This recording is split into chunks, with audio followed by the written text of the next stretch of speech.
Welcome to today's episode of Heard and Seen Around. I am Rajesh Karipurath. This is my take on macroeconomic and geoeconomic data points, which I find interesting. I hope you enjoy watching it as much as I enjoyed curating it. Cheers. Every motivational quote sounds better until you realize it's being said by someone on vacation. The phrase, data-driven decision, usually means someone already decided, they're just hunting for numbers to agree. It's not personal, it's business, usually said moments before it becomes very personal. The world's most powerful force isn't gravity, it's inertia in corporate email chains. In finance we don't make mistakes, we revise guidance. It sounds better than, we had no idea this was going to happen. Here's a fun fact. The world owes $111 trillion and the US and China alone hold half the tab. That's like going out for dinner, ordering everything on the menu, and then arguing about who forgot their wallet. The US leads with $38 trillion, 34% of global debt, while China chips in with another $19 trillion. Japan, ever the silent spender, sits on nearly $10 trillion. Meanwhile, India, Germany, France, and Italy look like they're just covering the tip. Like Mark Twain said, I am more concerned about the return of my money than the return on my money.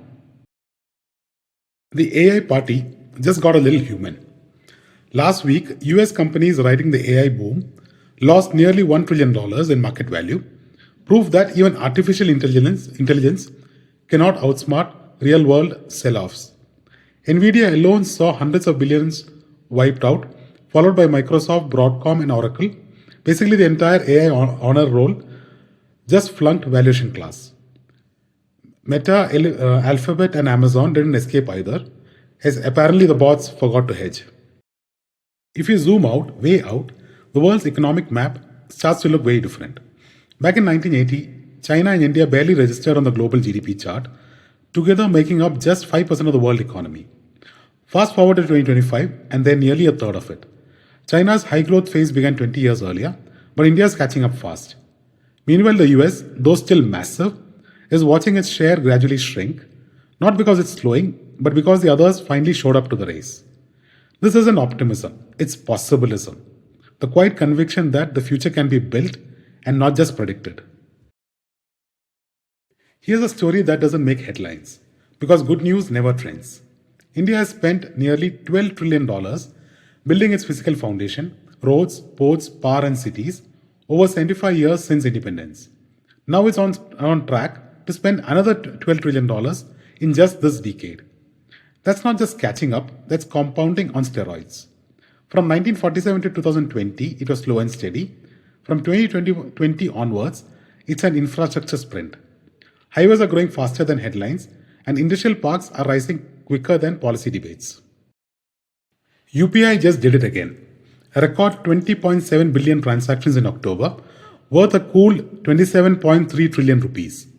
That's not a fintech revolution anymore, it's a national habit. Between Diwali shopping, Dhanteras goal, and your daily chai payments, UPI has officially become India's most committed relationship.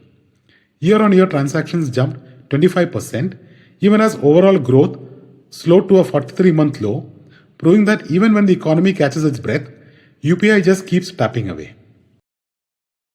The Eurozone looks like one big family, except that half the cousins keep maxing out the credit card, and the responsible ones are still footing the bill. This chart tells a story. Italy's debt is at 140% of GDP, France not far behind, and Spain still carrying a heavy load. Meanwhile, Germany and Netherlands sit there wondering why fiscal discipline feels like a group project where they do all the work. Critics say the euro is badly broken, that high debt nations rely on ECB's easy money while the low debt countries quietly pay the price. But pulling the plug isn't easy. Too much of Europe's economy is now tied together, like a marriage that cannot afford a divorce. Looks like India's slowdown story is running out of steam in a good way. After months of patchy data, the latest numbers show that the economy may have bottomed out and is finally stabilizing. Passenger car sales, once deep in the red, are turning positive. Tractor sales are booming, up 43% year on year, a clear sign of rural revival. Bank credit and personal loans remain strong, showing consumers and businesses are still willing to spend. Sure, growth is uneven. The core industries and services credit are still soft, but overall the momentum is improving. 50 years ago, the global economy looked like a one-man show. The US dominated production while China and India were still warming up backstage. Fast forward to 2025 is a whole new act. China now commands 20% of world GDP, India is at 9%, and the US has slipped to 15%. The world's center of gravity has officially shifted east. And here's the kicker. Not only are these economies getting bigger, they're also becoming more efficient. For every $1 million, India built 6 to 7 times more roads than the US, and even China gets more bang for its buck. As William Gibson said, the future is already here. It's just not evenly distributed.